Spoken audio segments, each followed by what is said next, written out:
छोटे से गांव के किनारे घने जंगल के पास एक पुरानी और टूटी फूटी सी झोपड़ी थी। उस झोपड़ी में गरीब किसान धनिया अपनी बूढ़ी माँ और बेटी गौरी के साथ रहता था। धनिया के पास बस कुछ छोटे छोटे खेत थे। उन्हीं खेतों में मेहनत करके वह अपने परिवार का पेट पालता था। हर दिन सुबह सूरज निकलने से पहले ही धनिया उठ जाता। ठंडी हवा चल रही होती, आसमान में हल्की लालिमा होती और गांव के ज्यादातर लोग अभी गहरी नींद में होते। लेकिन धनिया अपने पुराने हल और बैलों को लेकर खेत की तरफ निकल पड़ता। दरवाजे पर खड़ी उसकी माँ प्यार से कहती, बेटा धनिया, थोड़ा आराम भी कर लिया कर। दिन रात इतनी मेहनत करते करते तू बहुत थक जाता होगा। सुबह से शाम तक खेत में काम करता है, फिर भी चेहरे पर शिकन नहीं लाता। मुझे तेरी चिंता होती है बेटा। शरीर को भी थोड़ा आराम देना जरूरी होता है। माँ, अगर मैं मेहनत नहीं करूँगा तो हमारे घर का चूल्हा कैसे चलेगा? हमारी ज़रूरतें कैसे पूरी होंगी? मुझे पता है मेहनत मुश्किल होती है, लेकिन यही हमारी ज़िंदगी का सहारा है। जब तक मेरे हाथ पैर चल रहे हैं मैं मेहनत करता रहूँगा, ताकि आपको कभी किसी चीज़ की कमी महसूस ना हो। तभी उसकी बेटी गौरी दौड़ते हुए आती और कहती, बाबा, जल्दी वापस आना, मैं आपका इंतजार करूंगी। देर मत करना, मुझे अच्छा लगता है जब आप जल्दी घर आ जाते हैं। धनिया अपनी बेटी के सिर पर प्यार से हाथ फेरता और खेत की ओर चल पड़ता।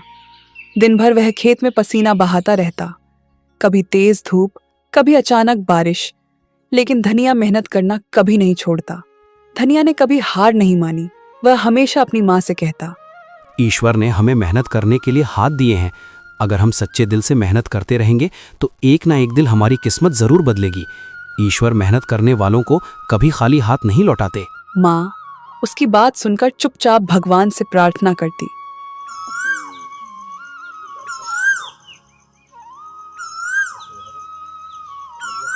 बाबा, आज मैं जंगल के किनारे से कुछ लकड़ियां लेकर आई हूँ, ताकि घर के काम में थोड़ी मदद हो सके।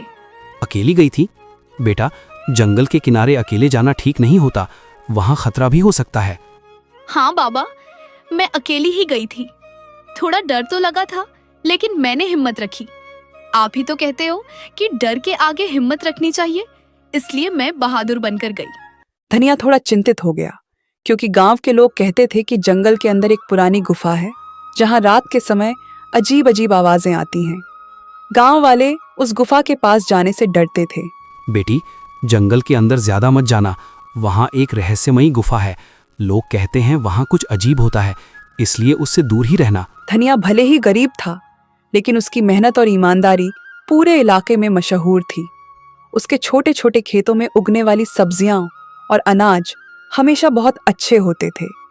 मिट्टी भी जैसे उसकी मेहनत को पहचानती थी। वह अपनी फसल में कभी कोई मिलावट नहीं करता था, ना कोई दवा जरूरत से ज्यादा डालता, ना ही लालच में आकर अनाज में कुछ मिलाता। यही कारण था कि जब भी धनिया अपनी फसल लेकर बाजार जाता तो उसकी सब्जियां और अनाज पलक झपकते ही बिक जाते। अगर सच में शुद्ध और अच्छा अनाज चाहिए तो धनिया से ही लेना। उसका अनाज हमेशा साफ सुथरा और बढ़िया होता है, इसलिए गांव के लोग उसी पर भरोसा करते हैं। लेकिन धनिया कभी इसका फायदा उठाकर ज्यादा पैसे नहीं मांगता था। मेहनत का सही दाम मिल जाए, वही मेरे लिए बहुत बड़ी बात है। मैं ज़्यादा दौलत या बड़ी बड़ी चीज़ों की चाह नहीं रखता। बस इतना चाहता हूँ कि दिन भर की मेहनत के बाद जो अनाज मैं उगाता हूँ उसका सही मूल्य मिल जाए। अगर मेरी मेहनत से मेरे घर का चूल्हा जल जाए और मेरे परिवार का पेट भर जाए तो मुझे लगता है कि मेरी मेहनत सफल हो गई। मेरे लिए सच्ची खुशी और सुकून इसी में है कि इंसान ईमानदारी से मेहनत करे और उसी मेहनत की कमाई से अपना जीवन चलाए। इसी वजह से गरीब लोग भी अक्सर उसी से सामान खरीदते थे। लेकिन गांव में एक बहुत बड़ा और अमीर व्यापारी था। उसका नाम था लालाचंद सेठ। लालाचंद सेठ पूरे इलाके में अनाज और सब्जियों का बड़ा व्यापार करता था, लेकिन वह अक्सर मुनाफे के लिए मिलावट भी कर देता था और चीजों को बहुत महंगे दामों में बेचता था। जब लोगों ने धनिया से सामान खरीदना शुरू किया तो सेठ का व्यापार थोड़ा कम होने लगा। यह बात उसे बिल्कुल पसंद नहीं आई। एक दिन बाजार में उसने धनिया को देखते ही ताना मारा। अरे धनिया, तू किसान है या कोई संत? हर बार इतना सस्ता माल बेच देता है, इसलिए लोग तुझे हल्के में लेने लगे हैं। लेकिन याद रख, इस बाजार में असली फैसला मेरा चलता है। अगर तुम मेरे हिसाब से अनाज नहीं बेचेगा तो तेरा माल कोई नहीं खरीदेगा। फिर देखना तेरे घर का चूल्हा कैसे जलेगा। सेठ जी, मैं तो बस इतना चाहता हूँ कि मेरी मेहनत का सही दाम मिल जाए। मैंने दिन भर खेत में मेहनत की है, पसीना बहा है। अगर उस मेहनत का थोड़ा सा भी सही मूल्य मिल जाए तो मेरे लिए वही काफ़ी है। मैं किसी को धोखा देकर या गलत तरीके से पैसा नहीं कमाना चाहता। मेहनत का सही दाम मिल जाए वही मेरे लिए बहुत बड़ी बात है। बहुत बड़ी बड़ी बातें करने लगा है तू। सुन ले धनिया, इस बाजार में वही चलता है जो ताकतवर होता है। अगर तूने मेरी बात नहीं मानी तो मैं ऐसा हाल कर दूंगा कि तेरा अनाज बाजार में कोई नहीं खरीदेगा। फिर तू अपने घर बैठकर यही ईमानदारी की बातें करता रहना। बाजार में खड़े कुछ लोग यह सब सुन रहे थे। धनिया ने बस मुस्कुराकर अपनी फसल बेचनी जारी रखी। वह कभी किसी से झगड़ा नहीं करता था, लेकिन लालाचंद सेठ का गुस्सा दिन प्रतिदिन बढ़ता जा रहा था। कभी वह धनिया को सबके सामने नीचा दिखाने की कोशिश करता, कभी उसे गरीबी का ताना देता। फिर भी धनिया के चेहरे पर कभी शिकायत नहीं आती। शाम को जब वह घर लौटता तो उसकी बेटी गौरी दौड़ कर आ जाती। बाबा, आज बाजार कैसा रहा? क्या आज अनाज अच्छे दाम में बिका या फिर लोगों ने पहले की तरह मोल भाव किया? अच्छा रहा बेटी, भगवान की कृपा से आज लगभग सारा अनाज बिक गया। लोगों ने भरोसे से लिया और मेहनत का ठीक ठाक दाम भी मिल गया। घर में कमाई भले ही कम थी, लेकिन उस छोटे से घर में सुकून और प्यार बहुत था। बूढ़ी माँ, बेटी गौरी और धनिया तीनों साथ बैठकर सादा खाना खाते और बातें करते। बेटा, ईमानदारी से कमाया हुआ थोड़ा सा धन भी बहुत सुख देता है। जब कमाई सच्चाई और मेहनत से होती है तो मन को सुकून मिलता है और इंसान चैन से जी पाता है। माँ, हमें जितना मिला है उसी में खुश रहना चाहिए। लालच करने से कभी सच्ची खुशी नहीं मिलती, लेकिन मेहनत और संतोष से जीवन आसान और सुखी बन जाता है। लेकिन उसे क्या पता था कि लालाचंद सेठ का जलता हुआ दिल अब धीरे धीरे एक खतरनाक योजना बना रहा है। एक ऐसी योजना जो बहुत जल्द धनिया की जिंदगी को पूरी तरह बदलने वाली थी। लालाचंद सेठ की जलन अब इतनी बढ़ चुकी थी कि उसने धनिया को बर्बाद करने की ठान ली। एक रात जब पूरा गांव सो रहा था, सेठ ने अपने आदमियों को चुपके से धनिया के खेत में भेज दिया। उन्होंने खेत में ऐसी दवा डाल दी जिससे पूरी फसल धीरे धीरे खराब होने लगी।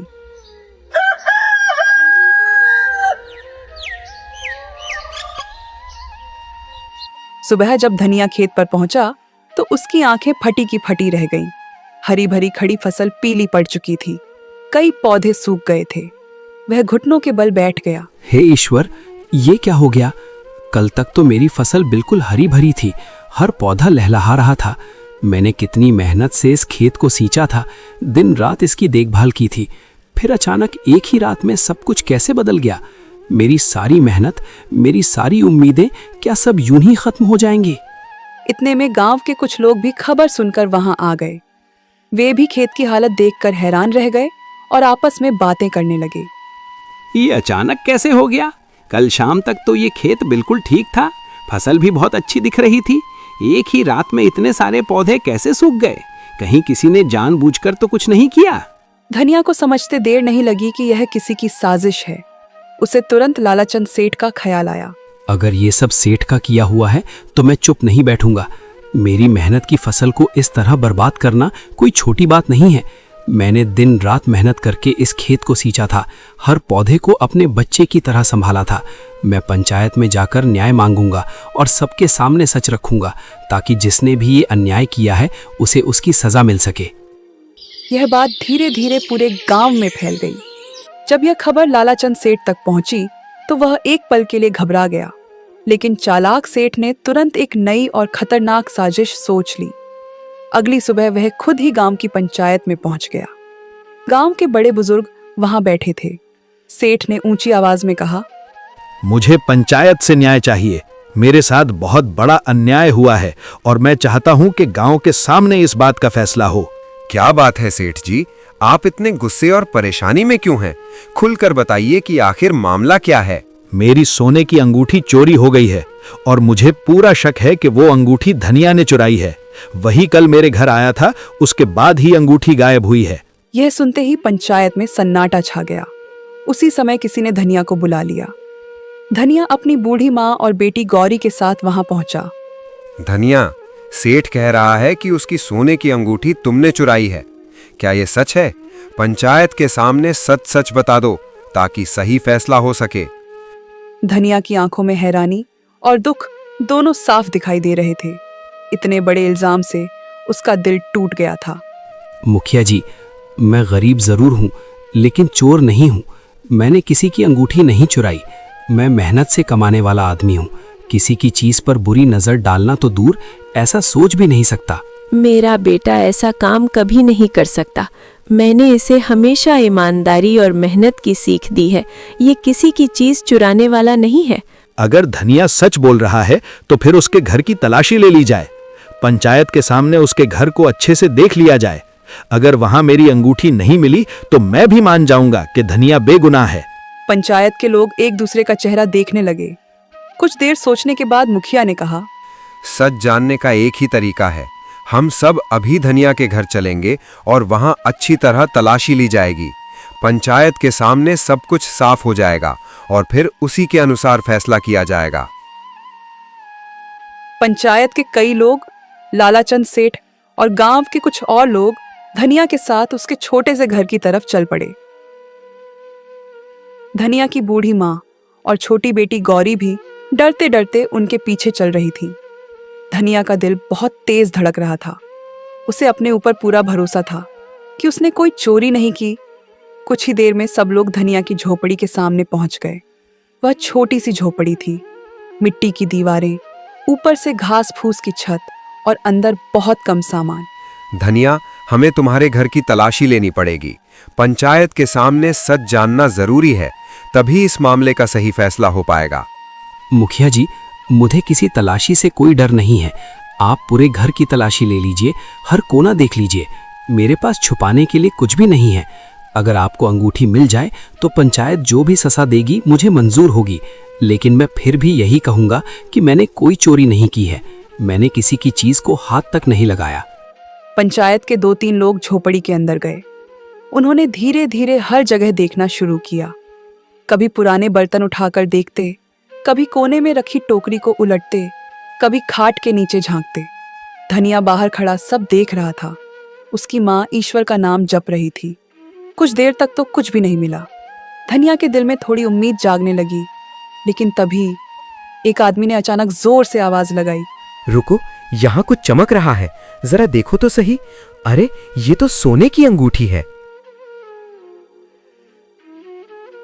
एक पल के लिए पूरा माहौल सन्न रह गया। देखा, मैंने कहा था ना, यही चोर है। अब सबके सामने सच आ गया। अंगूठी इसके ही घर से मिली है। नहीं, ये अंगूठी मेरी नहीं है। मैंने इसे कभी नहीं देखा। मुझ पर झूठा इल्जाम लगाया जा रहा है। ये झूठ है। मेरा बेटा ऐसा नहीं कर सकता। किसी ने जानबूझकर हमारे घर में ये अंगूठी रखी है ताकि धनिया को बदनाम किया जा सके। लालाचंद सेठ के चेहरे पर तुरंत नकली हैरानी आ गई। लेकिन अब पंचायत के लोग एक दूसरे की तरफ देखने लगे, क्योंकि अंगूठी सच में धनिया के घर से मिली थी। अब तो सबूत भी मिल गया। ऐसे आदमी को हमारे गांव में रहने का कोई हक नहीं है। जो चोर है उसे सख्त सजा मिलनी चाहिए ताकि दूसरे भी डरे। मैंने चोरी नहीं की। मुझ पर भरोसा कीजिए, मैं कभी किसी की चीज नहीं चुराऊंगा। ये सब झूठा इल्जाम है।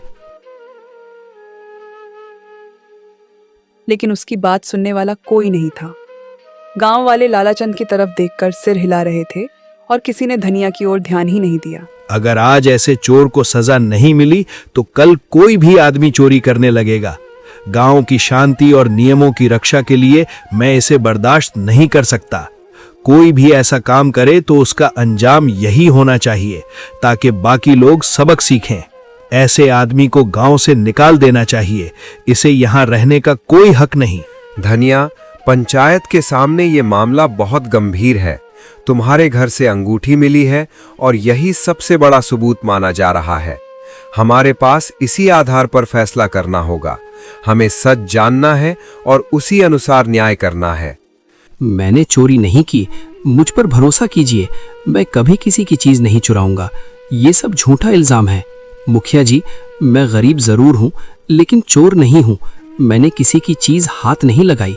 किसी ने जानबूझकर मुझे फंसाया है ताकि मुझे बदनाम किया जा सके। लेकिन पंचायत के कई लोग अब सेठ की बातों में आ चुके थे। ऐसे आदमी को गांव से निकाल देना चाहिए। इसे यहाँ रहने का कोई हक नहीं। मत करो ऐसा, हम कहाँ जाएंगे? हमारा तो यही एक घर है, यही हमारी जिंदगी है। पंचायत का निर्णय है कि धनिया को चोरी के अपराध में आज से इस गांव से निकाल दिया जाए। ये फैसला गांव की शांति और कानून के लिए लिया गया है। यह सुनते ही धनिया जैसे पत्थर का बन गया। उसकी माँ की आंखों से आंसू बहने लगे। गौरी रोने लगी। धनिया, तुम्हें आज ही इस गांव को छोड़ना होगा। अब से इस गांव में तुम्हारा कोई हक या अधिकार नहीं रहेगा, ना खेतों पर, ना पानी के स्रोतों पर, ना किसी भी गांव की किसी सुविधा पर। यह कठिन निर्णय है, लेकिन पंचायत के आदेश के मुताबिक इसे मानना ही पड़ेगा।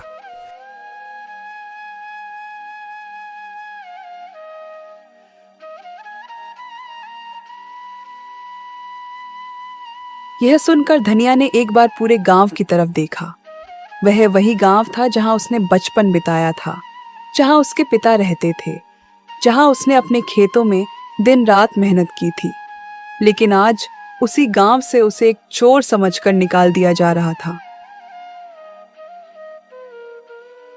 लालाचंद सेठ दूर खड़ा यह सब देख रहा था। उसके चेहरे पर एक हल्की संतुष्टि भरी मुस्कान थी, क्योंकि उसकी साजिश सफल हो चुकी थी। शाम होते होते धनिया ने अपनी झोपड़ी से थोड़े बहुत सामान बांध लिए। उसकी माँ और गौरी उसके साथ खड़ी थीं। तीनों धीरे धीरे गांव से बाहर निकलने लगे। सूरज ढल रहा था और सामने घना जंगल दिखाई दे रहा था। उन्हें नहीं पता था कि अब वे कहाँ जाएंगे, लेकिन किस्मत उन्हें धीरे धीरे उसी जंगल की रहस्यमयी गुफा की तरफ ले जा रही थी, जहां से उनकी जिंदगी की कहानी एक बिल्कुल नया मोड़ लेने वाली थी। तीनों दर दर भटकते हुए जंगल के रास्तों पर चल रहे थे। कभी दूर से किसी पक्षी की आवाज आती, कभी झाड़ियों में कोई जानवर सरसराता। धनिया बार बार पीछे मुड़कर गांव की तरफ देखता, लेकिन अब वहां लौटने का कोई रास्ता नहीं था। उसके दिल में एक ही बात बार बार चुभ रही थी। उसे गांव से निकाले जाने का उतना दुख नहीं था जितना इस बात का था कि उस पर चोरी का झूठा इल्जाम लगा दिया गया था।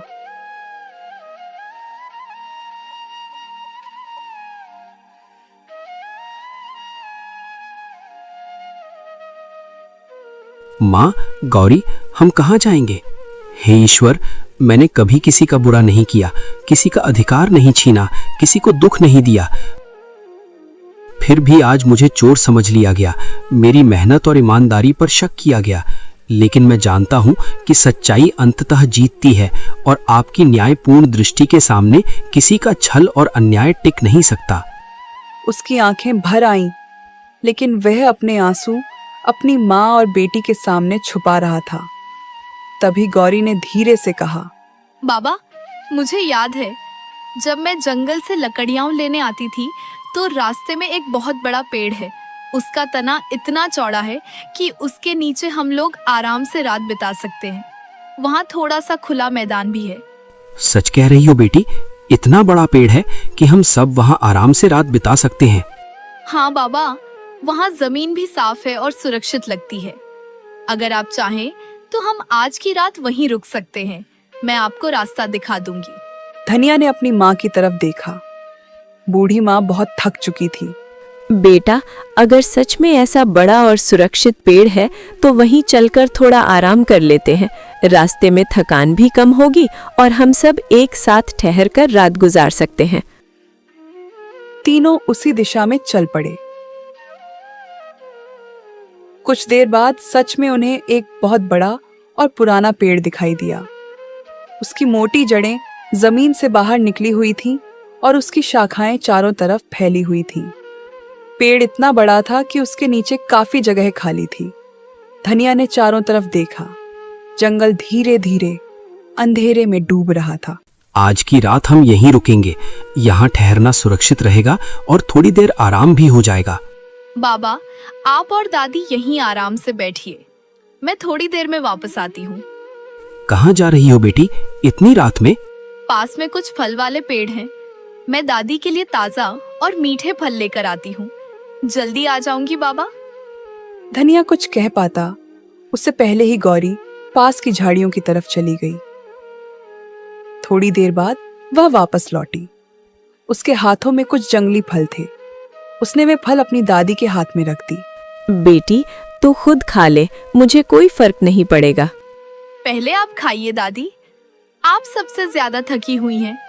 मैं तब तक इंतजार कर लूंगी, आपका पेट भरा होना जरूरी है। बाबा, आप दुखी मत होइए, आपने कभी कुछ गलत नहीं किया।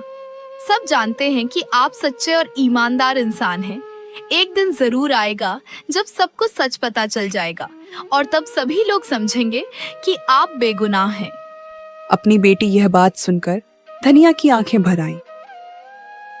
बूढ़ी माँ आसमान की तरफ देख रही थी। तारों से भरा आसमान जैसे उन्हें दिलासा दे रहा था। पेड़ के नीचे बैठे बैठे काफी समय बीत चुका था। रात धीरे धीरे गहरी होने लगी थी।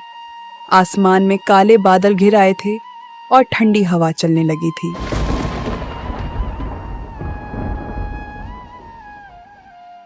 अचानक बिजली चमकी और कुछ ही पलों बाद तेज बारिश शुरू हो गई। पहले तो हल्की हल्की बूंदें गिरने लगीं, लेकिन देखते ही देखते बारिश बहुत तेज हो गई।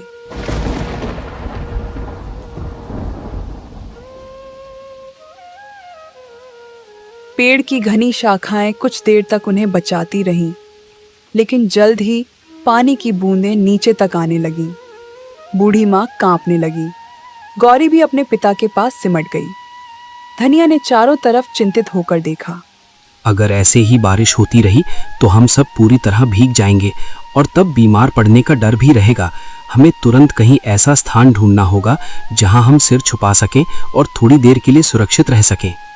यह सोचकर धनिया तुरंत उठ खड़ा हुआ। वह बारिश में भीगते हुए आसपास जगह ढूंढने लगा। जंगल में अंधेरा था और हर तरफ पानी की आवाज गूंज रही थी।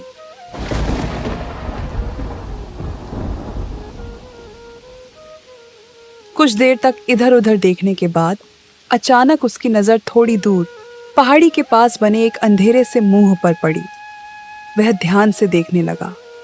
बारिश की चमकती बिजली में उसे साफ दिखाई दिया। वह एक गुफा थी। धनिया जल्दी से अपनी माँ और गौरी के पास आया और बोला, चलो, मुझे सामने एक गुफा दिखाई दे रही है। वहां जाकर हम बारिश से बच सकते हैं और थोड़ा आराम कर सकते हैं। जल्दी चलते हैं, बारिश तेज हो रही है। तीनों जल्दी जल्दी उस तरफ चल पड़े। कुछ ही देर में वे उस गुफा के अंदर पहुंच गए। गुफा अंदर से काफी बड़ी थी। सबसे अच्छी बात यह थी कि गुफा के अंदर न तो पानी टपक रहा था और न ही तेज हवा आ रही थी। बाहर जोरदार बारिश हो रही थी, लेकिन गुफा के अंदर एक अजीब सी शांति थी, जैसे यह जगह उन्हें सुरक्षित रखने के लिए ही बनी हो। धनिया ने राहत की सांस ली। कम से कम आज की रात हम यहाँ आराम से गुजार सकते हैं। धीरे धीरे थकान के कारण तीनों वहीं बैठते बैठते सो गए।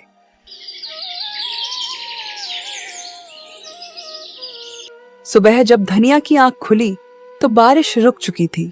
गुफा के बाहर से हल्की धूप अंदर आ रही थी। पक्षियों की चहचहाहट फिर से जंगल में सुनाई देने लगी थी। धनिया उठकर बाहर गया और चारों तरफ देखा। जंगल हरियाली से चमक रहा था। वह कुछ देर चुप खड़ा रहा और सोचने लगा। फिर वह गुफा के अंदर वापस आया। उसकी माँ और गौरी भी अब जाग चुकी थी। जब तक हमें रहने के लिए कोई और जगह नहीं मिल जाती, हम इसी गुफा में रहेंगे। बूढ़ी माँ ने सहमति में सिर हिलाया। गौरी भी खुश हो गई। बाबा, यह जगह तो अच्छी है। यहाँ हमें बारिश और हवा से भी डर नहीं लगेगा।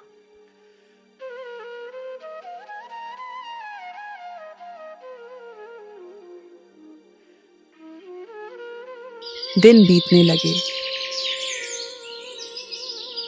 धीरे धीरे गुफा ही धनिया, उसकी माँ और गौरी का नया घर बन गई। सुबह धनिया जंगल से लकड़ियां और फल लाता, गौरी गुफा के अंदर साफ सफाई करती और बूढ़ी माँ पास बैठकर ईश्वर का नाम जपती रहती। गरीबी अभी भी थी, लेकिन तीनों एक दूसरे के साथ होने से संतुष्ट थे।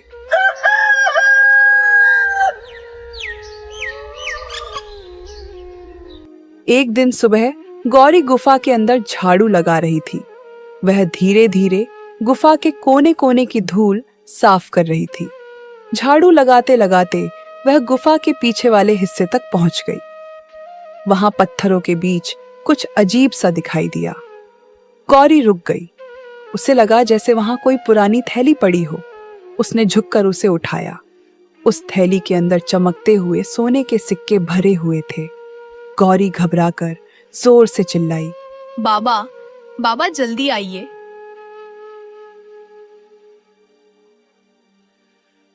क्या हुआ बेटी? गौरी ने कांपते हाथों से वह थैली अपने पिता को दिखाई। धनिया ने जब अंदर देखा तो वह भी कुछ पल के लिए हक्का बक्का रह गया। थैली में सचमुच बहुत सारे सोने के सिक्के थे। बूढ़ी माँ भी पास आ गई। लगता है भगवान ने हमारी सच्चाई और हमारे दुखों को देखकर हम पर दया की है। उसने हमें कठिन समय में सहारा दिया, हमारी मेहनत और ईमानदारी को महत्व दिया और अब हमें सुख, सुरक्षा और सम्मान मिला है। सच में उसकी कृपा से ही आज हमारा परिवार खुशहाल और सुरक्षित है। धनिया कुछ देर तक चुप खड़ा रहा। उसकी आंखों में आंसू आ गए। उसे लगा जैसे ईश्वर ने आखिरकार उसकी ईमानदारी का फल दे दिया हो। अब हमें इस जंगल में रहने की जरूरत नहीं है।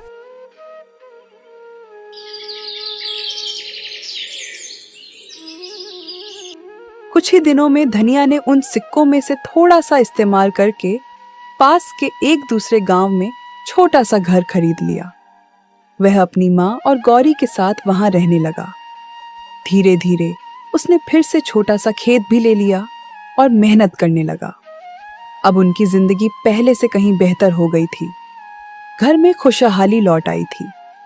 बूढ़ी माँ अक्सर ईश्वर को धन्यवाद देती, लेकिन कुछ ही समय में धनिया के अमीर बनने की खबर दूर दूर तक फैल गई। यह बात आखिरकार लालाचंद सेठ के कानों तक भी पहुंच गई।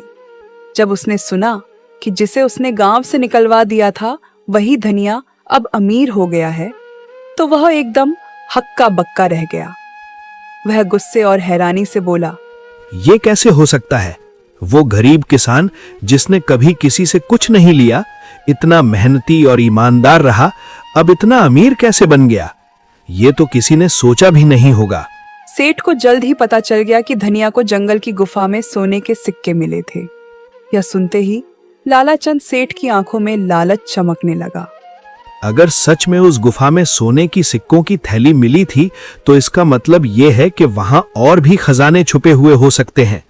शायद वो गुफा किसी पुराने राजाओं या अमीर व्यक्तियों का खजाना रही हो।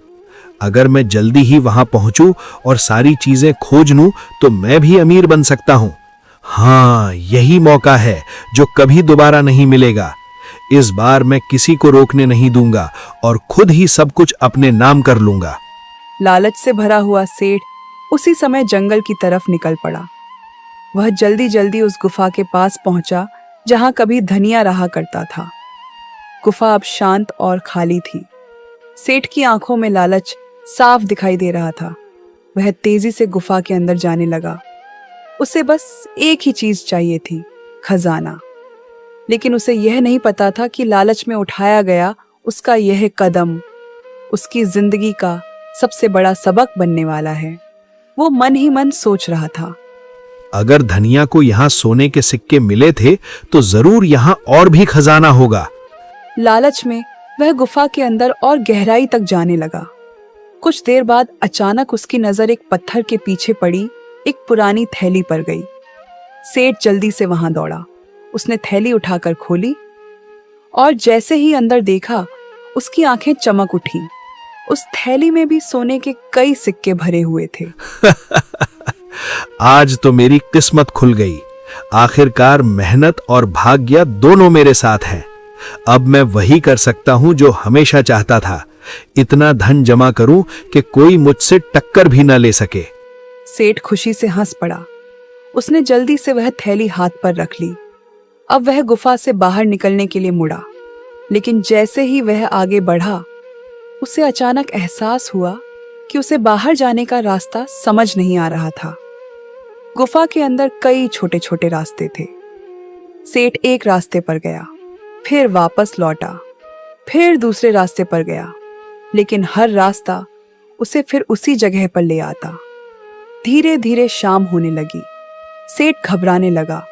वह तेजी से इधर उधर भागने लगा, लेकिन उसे गुफा से बाहर निकलने का रास्ता नहीं मिल रहा था। पहला दिन बीत गया। दूसरे दिन भी सेठ उसी गुफा में भटकता रहा। उसके पास खाने को कुछ नहीं था। प्यास और डर से उसकी हालत खराब होने लगी। तीसरा दिन भी गुजर गया। अब सेठ पूरी तरह थक चुका था। वह एक पत्थर के सहारे बैठ गया। उसके मन में अचानक एक ख्याल आया। वह धीरे धीरे खुद से बोलने लगा, शायद यही मेरे लालच की सजा है। मैंने सिर्फ अपना फायदा सोचा और दूसरों की परवाह नहीं की। अब ये सोना मेरे हाथों में है, लेकिन ऐसा लग रहा है जैसे ये मुझे बंधक बना रहा है। शायद जब तक मैं इसे पकड़े रहूंगा, तब तक मैं इस गुफा से बाहर नहीं निकल पाऊंगा। ये खजाना मेरे लिए वरदान नहीं, बल्कि एक फंदा बन गया है, और अब मुझे इसका सामना करना ही पड़ेगा। कुछ पल सोचने के बाद उसने वह सोने की थैली जमीन पर रख दी। फिर धीरे धीरे पीछे मुड़ा और बिना उस थैली को उठाए तेजी से आगे बढ़ने लगा। कुछ ही देर बाद अचानक उसे दूर से हल्की रोशनी दिखाई दी। वह उसी दिशा में भागा और कुछ पलों बाद वह गुफा के बाहर पहुंच गया। ताजी हवा उसके चेहरे से टकराई। सेठ जमीन पर बैठ गया और जोर जोर से सांस लेने लगा। उसकी जान में जान आ गई थी, लेकिन उसी समय उसके दिल में भारी पछतावा भी होने लगा। वह सोचने लगा, अगर मैंने लालच में आकर धनिया के साथ गलत नहीं किया होता, तो आज मुझे ये दिन नहीं देखना पड़ता। अगर मैंने उसकी मेहनत और ईमानदारी का सम्मान किया होता, उसे गांव से नहीं निकाला होता, तो शायद मैं आज इस गुफा में फंसा नहीं होता। मेरी अपनी लालच और अधूरी चालाकियों ने मुझे यहां तक पहुंचाया है। अब समझ आया कि दूसरों के अधिकारों की चोरी करके कोई कभी सच्ची खुशी या अमीरी हासिल नहीं कर सकता। अब उसे समझ आ चुका था कि लालच इंसान को अंधा बना देता है, और कभी-कभी वही लालच इंसान को ऐसी मुसीबत में डाल देता है जहां से निकलना बहुत मुश्किल हो जाता है। लालाचंद सेठ धीरे धीरे गांव की तरफ लौटने लगा, लेकिन इस बार उसके मन में खजाने का लालच नहीं, बल्कि अपनी गलती का पछतावा था।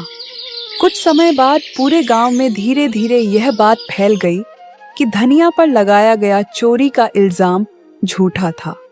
गांव के कुछ पुराने बुजुर्ग और लोग, जिन्होंने सब देखा था, अब मुखर होकर कहने लगे, धनिया तो हमेशा ईमानदार और मेहनती रहा है।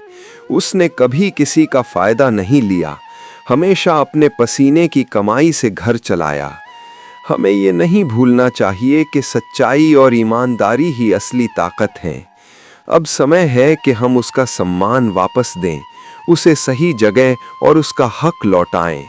जिसने भी उसके साथ अन्याय किया, उसे समझना चाहिए कि सच का सामना करना ही पड़ता है। इस बात का पता पंचायत तक पहुंच गया। सभी सरपंच और पंचायत के लोग, जिन्होंने पहले फैसला सुनाया था, अब खुद जाकर हालात की जांच करना चाहते थे। एक दिन गांव के मुख्य सरपंच अपने कुछ भरोसेमंद आदमियों के साथ पास के गांव में जाकर धनिया के नए घर पहुंचे। वे चाहते थे कि धनिया को वापस गांव बुलाया जाए और उसे उसका सही सम्मान लौटाया जाए। धनिया, हम जानते हैं कि तुम्हारे साथ बहुत बड़ा अन्याय हुआ है। हमने अब सब कुछ देखा और समझा है। कृपया गांव लौट आओ। हम तुम्हें सम्मान देंगे, तुम्हारा हक वापस करेंगे और सभी अपनी गलतियां मानेंगे। तुम्हारे बिना ये गांव अधूरा है। लेकिन धनिया ने शांत और दृढ़ स्वर में जवाब दिया, मुखिया जी, मैं आभारी हूँ कि आप सच को जानने और मेरे पक्ष में खड़े होने आए, लेकिन मैं अभी इस गांव को नहीं छोड़ सकता। ये गांव ही वो जगह है जिसने मुझे मदद दी, मुझे यहाँ सम्मान दिया और मेरी माँ और बेटी के लिए एक सुरक्षित ठिकाना बनाया। यहाँ की मिट्टी, यहाँ के लोग और यहाँ की मेहनत मुझे जोड़ती है। जब तक मैं यहाँ हूँ, मैं इस गांव को नहीं छोड़ूंगा और अपनी मेहनत और ईमानदारी से इसे और भी बेहतर बनाने की कोशिश करूंगा। धनिया की यह बात सुनकर सरपंच कुछ पल के लिए चुप रह गए। फिर उन्होंने धीरे धीरे सिर झुकाया और स्वीकार किया। धनिया, हम तुम्हारे फैसले का पूरी तरह सम्मान करते हैं। तुम्हारे फैसले में तुम्हारी समझदारी और धैर्य झलकता है और इस बार हमें यह भी सुनिश्चित करना होगा कि लानाचंद सेठ को उसके किए का उचित दंड दिया जाए, ताकि वो और किसी के साथ ऐसा अन्याय ना कर सके और सबको ये संदेश मिले कि जो भी ईमानदारी और मेहनत के रास्ते पर चलता है उसका हक कभी दबाया नहीं जा सकता। गांव लौटकर पंचायत ने फैसला सुनाया। लालाचंद सेठ को जुर्माने के रूप में दंडित किया गया और उसे गांव से हमेशा के लिए निकाल दिया गया। सब लोग इस फैसले से संतुष्ट हुए। अब धनिया के नाम पर फिर से सम्मान और भरोसा लौट आया। गांव के लोग खुश थे कि सच्चाई हमेशा जीतती है।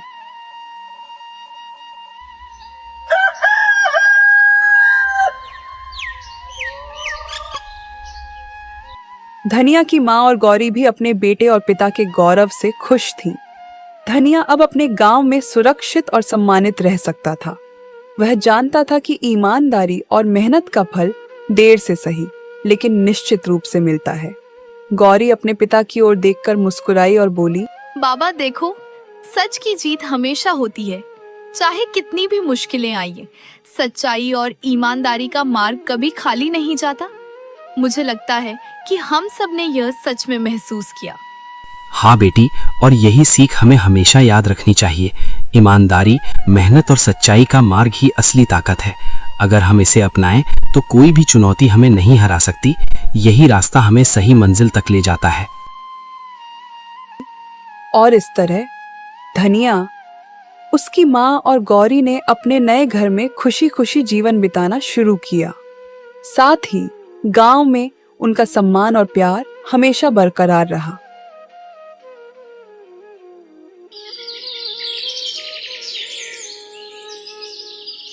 धनिया, उसकी माँ और गौरी अब अपने छोटे से घर में सुरक्षित और खुशहाल जीवन बिता रहे थे। घर में चारों तरफ हल्की धूप और हरियाली की खुशबू थी। बाबा देखो, अब हमारे पास अपना घर है और हम पूरी तरह सुरक्षित हैं। मैं बहुत खुश हूँ कि हम सब साथ हैं और अब डर नहीं लगता। हाँ बेटी, ये सब तुम्हारी हिम्मत, समझदारी और सच्चाई की वजह से संभव हुआ। हमारा घर अब सिर्फ ईंट पत्थर का नहीं रह गया है। ये प्यार, विश्वास और ईमानदारी का घर बन गया है। यहाँ हर कोना हमारी मेहनत और अच्छाई की गवाही देता है। बेटा, तुमने हमेशा मेहनत और ईमानदारी को चुना। आज यही हमें सबसे बड़ी खुशियां दे रही हैं। तुम्हारे कारण हमारा परिवार सुरक्षित और खुशहाल है। गौरी, याद रखना, किसी भी मुश्किल में डरना नहीं, हमेशा सच का साथ देना और नेक दिल रहना, यही हमें सही रास्ता दिखाता है और हर संकट में हमारी मदद करता है। हाँ बाबा, मैं हमेशा सच और ईमानदारी का मार्ग चुनूंगी। हम सब मिलकर इस घर को खुशियों, प्यार और सुरक्षा का घर बनाए रखेंगे। आज हमारे घर में सिर्फ सुख और प्यार है। अब हम कभी किसी झूठ, लालच या डर से परेशान नहीं होंगे। हमारी मेहनत, सच्चाई और हिम्मत हमें हमेशा मजबूत बनाए रखेगी। घर के चारों कोनों में खुशियों की गूंज थी। खिड़कियों से हल्की हवा आती और पक्षियों की चहचहाहट घर में संगीत की तरह गूंजती। गौरी अपने पिता के पास बैठकर मुस्कुरा रही थी।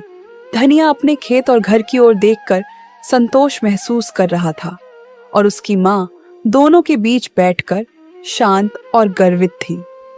अब उनके जीवन में सच्चाई, मेहनत और ईमानदारी का फल हर रोज दिखाई देता था और यह घर हमेशा खुशियों और प्यार से भरा रहता। धनिया ने साबित कर दिया कि सच्चाई और ईमानदारी कभी हारती नहीं। समय चाहे जितना कठिन क्यों ना हो, अंत में जीत हमेशा सच की ही होती है। आपको ये कहानी कैसी लगी कमेंट करके बताइए। धनिया के नाम 2 प्यारी से लाइंस जरूर लिखें।